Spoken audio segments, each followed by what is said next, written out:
Hi, you're watching Making of a Millennial Mogul. I'm your host, Amoy. Today I want to talk about what I believe is one of the most powerful energies that there is, right? And that is positivity. I've had some experiences with positivity and negativity, as we all have, and there's something that I've been able to take notice of, right? So my experience has been, I feel like, I've been a pretty big thinker since I was, really young, and I considered myself to be pretty optimistic. But I found that the small negative thoughts that I've had or might have realized that I had in my mind, those were the ones that manifested. And I'm like, well, how? How is it that I can be so positive, so optimistic about my life, career, what I want to do and be, and why is it the very thing I didn't want, why is it that happened, right?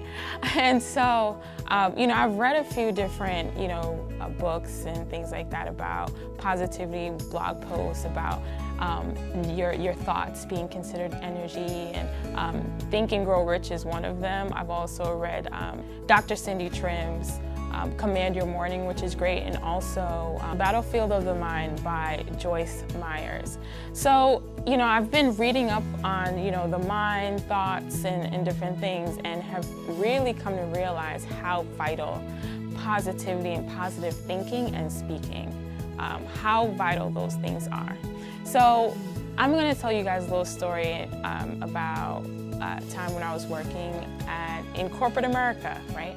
So I spent all of last year at a corporate job. I was working in digital media, and I started this job and knew it would be a in-between kind of thing.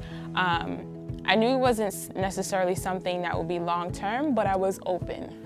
I was open to it being longer than the original contract, right? So when I started this job, I was happy because to me, it was the best thing to happen in my career in a really long time. I had gone from substitute teaching, working as a PA on a few different gigs here and there, but not really finding anything full-time, and working in retail, being underemployed after going to school, and not really knowing what to do next or even how to move forward. And so I got this job, and it was paying better than anything else I'd ever done, and I was elated. I was chipper every morning. I was excited to go to work because even though, what I was doing wasn't exactly the most fun, I love the team that I worked on. I worked with a team of millennials, and I'm like, it's crazy how we all get along, and it made the work experience so much better because of the energy that everyone brought. So I loved going to work. People would ask me, oh, how's work? I'm like, it's great.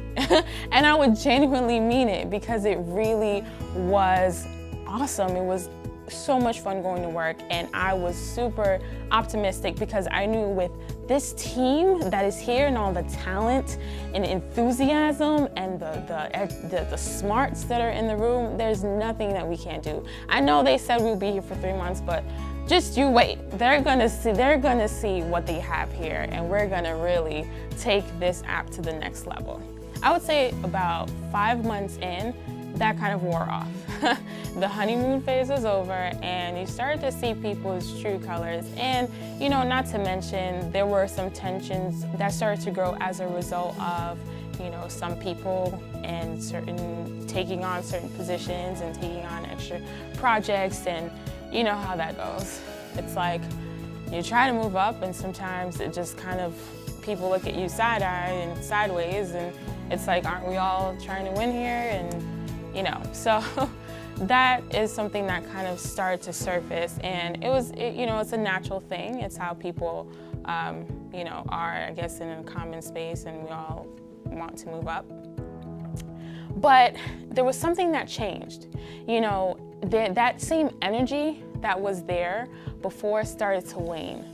And I would go in positive, and I would look at the positives, and I really looked for opportunities to grow and to do more, and I focused on what I loved about the job. The view was great. The location was great. I was, a block outside of Times Square, which for me was just, I was on top of the world, But there was something that started to wane, and I am convinced that there are some people that just are not happy unless there's just a little drama going on. So if there's no drama, they'll bring it. Or if there's a little drama, they'll magnify it. They'll add a little fuel to the flame, right? So the energy at work was not the same. I mean, there were some petty things going on, and then going in, it was just so negative. It was so easy to complain about the things that we didn't like, the things that we were frustrated about. And granted, we had a right to be frustrated about those things. I mean, we're young, young professionals in our 20s, so much potential, so much energy. We want to do something, but we're not sure what that is. And so we were in a space where we didn't feel like growth was welcome, or expansion was even possible for everyone on the team. So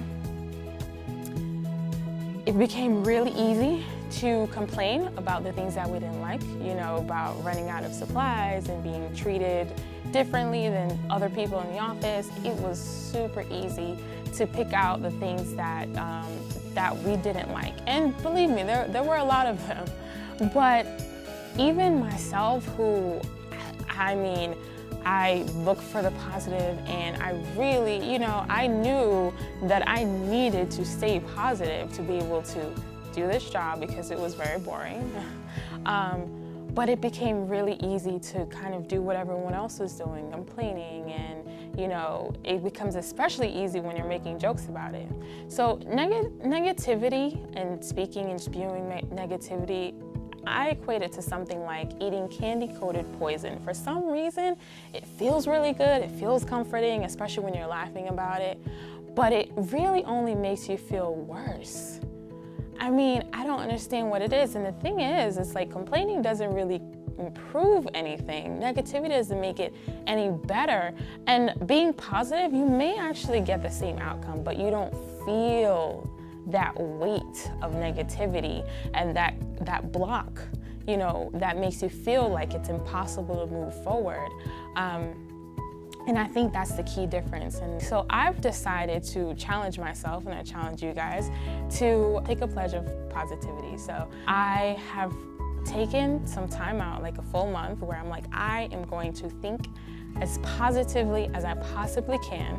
I'm going to eliminate all negative thinking as much as possible, so that when I find myself thinking negative, as soon as I realize it, I switch to a positive thought.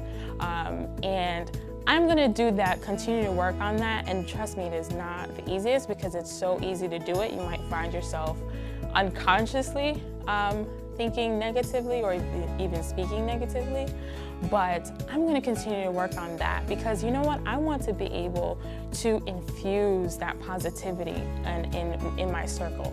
So I'm starting with the things I can control, and that's what I advise to you is you can control the friends you keep and the friends you keep close. You can control who's in your inner circle. You can, even if you're building a team for either a project or your business, you can decide who you hire and decide you want certain types of people on your team, in your space, working on this project. You have control over that, right? But there are things that we can't control. Maybe you are living with roommates and they might not be the most positive, or you're already working at a job and your coworkers aren't the most positive, or you may be in a situation where you may not have that much control just yet, but I want to be able to infuse those spaces with positivity. Be able to kind of encourage others to be more positive, think more positive, even though it's not really our natural way to think about and go about things. But I'm convinced that if some of the most successful people in the world you know, to positivity and write about how important it is, I'm gonna take a guess and say that it's pretty powerful and pretty important. So that's something I'm working into my own life, and you know, I'm definitely growing in that area, and I charge you guys to do the same.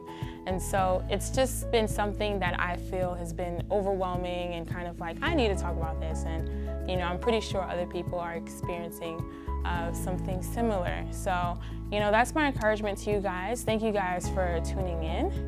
And remember to come back next week for more Making of a Millennial Mogul.